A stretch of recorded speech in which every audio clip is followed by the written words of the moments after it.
మనకున్న బాధలే పెద్దవి అనుకుంటాం, మనకున్న రోగాలు పెద్దవి అనుకుంటాం. చిన్న కడుపు నొప్పి పోతే బాబోయ్ ప్రపంచంలో ఉన్న అంత శ్రమ ఇంకెవరో పట్టలేదండి అని కొంతమంది ఇంకా వాళ్ళ మాటలు, వారి ప్రార్థనలు, వారి స్టేటస్లు, ఇన్స్టాగ్రామ్లో వారి యొక్క అప్లోడ్లు మామూలుగా ఉండవు. ఇంకా ఎంత కష్టంతో నలిగిపోయే వాళ్ళు ఉన్నారు తెలుసా ప్రపంచంలో. బంధాలు విచ్ఛిన్నమైపోయి, కుడిచ్ఛిన్నమైపోయి, కఠిన దారిద్ర్యంలో బ్రతుకుతూ నిందల అవమానం మధ్య నలిగిపోయి ఉండాలా బగాలా వద్దా లేదన్న పరిస్థితుల్లో బ్రతుకు నెట్టుకొస్తున్న వాళ్ళు అనేక మంది ప్రపంచంలో ఉన్నారు. చిన్న చిన్న దానికి ఎందుకు విచారపడుతున్నావు? చిన్న చిన్న విషయాలకు ఎందుకు దుఃఖపడుతున్నావు? రోజుల తరబడి ప్రభు కొరకు ఏం చేయకుండా ఎందుకు అలా ఉండిపోతున్నావు? నువ్వు చేయగలిగిన పనులు కూడా అక్కర్లేదు నేను చేయను అని ఆ విచారంతో నువ్వు దేవుని కోసం ఏం చేయలేకపోతున్నావు, కుటుంబం కోసం ఏం చేయలేకపోతున్నావేమో.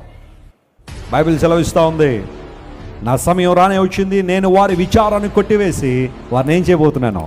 సంతోషపరచబోతున్నాను, ఆనందపరచబోతున్నాను. యేసయ్యలో ఉన్న ఆనందం చాలా గొప్పది. నమ్మిన వారు స్తోత్రం చెప్పండి. హల్లెలూయా.